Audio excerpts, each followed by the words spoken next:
কি অপৰাধ কি এইটো লৈ একেবাৰে অপৰাধ নহয় আপোনালোকৰে প্ৰাক্তন কিছুসংখ্যকে কয় ভূপেন বৰা ক'ত প্ৰদ্যুৎ বৰদলৈ কয় এপিচিচি আৰ হৈ গ'ল এইবিলাক বিজেপিৰ আৰ হৈ গ'ল বুলি কয় এতিয়া তেওঁলোকেতো ক'ব তেওঁলোকে বিজেপিৰ এজেণ্ট আছিল কংগ্ৰেছত ইমান গাদ্দাৰি কৰিল কংগ্ৰেছৰ লগত কিয় নকয় আপোনালোকে সভাপতি হৈ কেনেকৈ বিজেপিৰ হৈ কাম কৰি আছিল এইখিনি কথা আমি গম পাইছিলোঁ বিজেপিৰ এজেণ্ট ভূপেন বৰা মই সন্মুখে কৈছিলোঁ বিজেপিৰ এজেণ্ট প্ৰদ্যুৎ বৰদলৈ প্ৰিয়ংকা গান্ধীক কৈছিলোঁ AICC কৈছিলোঁ চব প্ৰমাণ হৈ গৈছিল আজি তেওঁলোকে ক'ব আপোনালোকে মই কি কৈছোঁ যে আপোনালোকৰ নিজস্বতা আছে আপোনালোকৰ স্বাধীনতা আছে আপোনালোকে স্বাধীন যে কাম কৰক আমাৰ ধৰ্মটো কি ৰাইজৰ কাম কৰা হয় না আপোনালোকৰ সেয়ে আমি দুৰ্বল আকৌ যদি বেছি দুৰ্বল কৰিব খুজি আছে একো নাই ৰাইজে বেয়া পাব আপোনালোকে কৰক যে বিজেপিয়ে কি কি কথা দিছিল ৰাইজৰ হৈ কি কি কৰিব জ্বলন্ত সমস্যা কি কি যিবিলাক ভূমি লিজত দি আছে অসম লিজত দি আছে অসম যাতে বিক্ৰী নকৰে এইটো যায় এজনে ব্যক্তি আছে এইবিলাক কামত বাধা দিয়া সেইজনকে ভয় খাই আছিল সেইজন নাই আমাৰ মাজত অলপ চিন্তা কৰিব বহিৰাগত বাহিৰত নি মাৰি থৈ দিলে হত্যা কৰিলে এতিয়া আপোনালোকৰ ওপৰত ভৰসা যদি অসম ৰক্ষা কৰিব খোজে আপোনালোকে এইবিলাক অলপ মাত মাতক লিজত দিছে বিক্ৰী কৰিবলৈ নি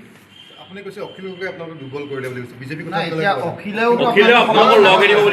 সেইটো কৈছোঁ 2011ৰ পৰা 2016লৈকে কেনেকৈ কৰিলে আপোনালোকে যদি নাজানো সেই সময়ত সাংবাদিক আছিলে নাই ছেক্ৰেটেৰিয়েট সন্মুখৰ কথাটো মনত কৰক জিন্দা মানুহক জ্বলাই দিয়ে তৰুণ গগৈ ছাৰৰ এটাকৰ কথাটো মনত কৰক অখিল গগৈ কি হাৰত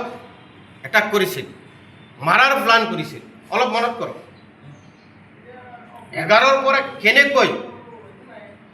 কি হাৰত যুঁজিছিল কংগ্ৰেছৰ লগত আজি তেওঁ কংগ্ৰেছৰ লগত মিলিব পাৰে জানো কেতিয়াও নোৱাৰে তেওঁ কংগ্ৰেছৰ লগত মিলিব খুজি আছে এলায়েন্স নহ'ব খুজি আছে একমাত্ৰ তেওঁ শিকে কাৰণে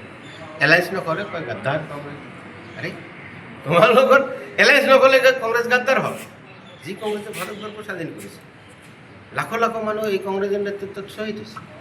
আৰু তুমি সিদিনাখন এজন মানুহ জিন্দা জ্বলাই দি তুমি কংগ্ৰেছ গাদ্দাৰ বুলি ক'বা বাৰু এই যে আজি তেওঁক নল'লে এইটো ব্লেম টোটেলি দিল হয় শেষত মই কৈছোঁ মোৰ তাতে এলায়েন্স হওক মই মানি লৈছোঁ